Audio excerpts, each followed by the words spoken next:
Hello mga katrip, panibagong araw, panibagong video na naman, panibagong content na naman tayo mga katrip. This morning mga katrip, nakikita nyo naman kung saan yan banda. Siyempre sa playa tayo. Umaabang nga pala ako dito mga katrip ng mga naglaot. Hindi lang po ako nag-aabang dito kundi marami kami. Medyo mataas na rin kasi ang araw mga katrip, kaya sakto may naglaot dito sa amin kaya aabang kami dito sa playa. Kaya ano pang inaantay natin mga katrip, tara samahan nyo akong puntahan yung mga naglaot. Titingnan natin kung anong mga nahuli nilang isda at siyempre para makapili din tayo ng ating mauulam. Sakto sa ganitong panahon mga katrip, masarap magsigang ng isda. Yung isdang fresh, yung hindi na ice. Te, damo. Oo may mangsa pa oh. Wow, ugo yan, masarap sa bawan. Ito. Ano mo mang, iangat mo mang. Ay nako. Oh? Yan masarap sa bawan. Anong pangalan na to? Dugso. Dugso. Tiya lambot. Grabe oh mga katrip. Oh, grabe to. Sarap to sigangin ba? Ito, ano ito? Oh, galunggong? May galunggong kayo? Galunggong? Galunggong. Ari garingin dito ano? Uy, bilugan ng galunggong. Uy, basnig.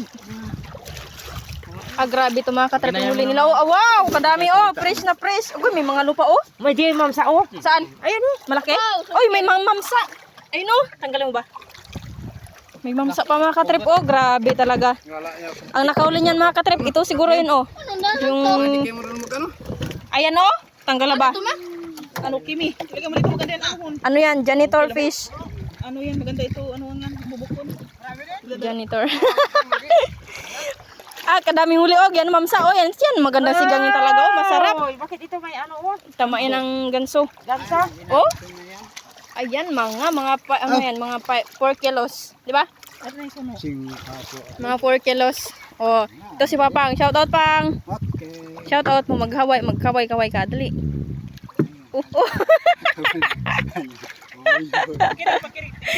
Oh, tapos ito mga katrip si Kalbon. Tingnan mo, nagakintab na yung agtang niya. Binakal na ito. Ano yung daw pala siya? Bilawat? Tatbilog, sarap sa bawan. Sigangon. Ano yun mang? Yamay. Yan mga katrip. Grabe to, sarap ito. Sigangin talaga to. Ano ito kay ano? Pang! Oh!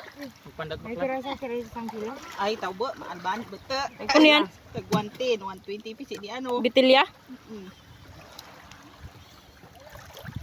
Grabe. Oh, mga katrip. Libre na to pang ulam. Oh.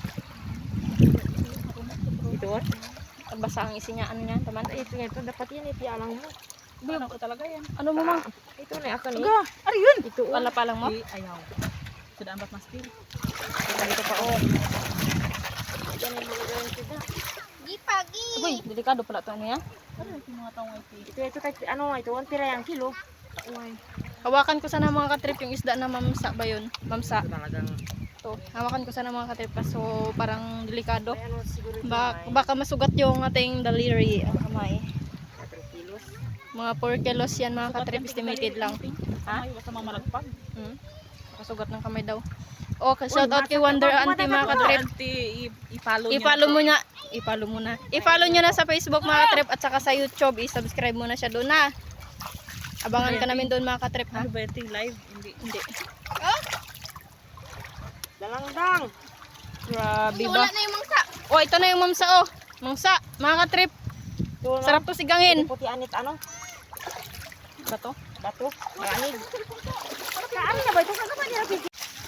Balik tayo dun sa taas mga trip, mainit.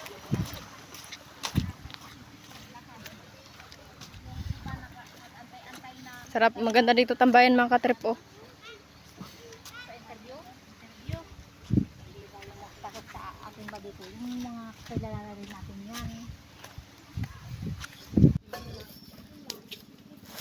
So mga katrip, ito na yung huli nilang isda. Iskis-kisan na natin.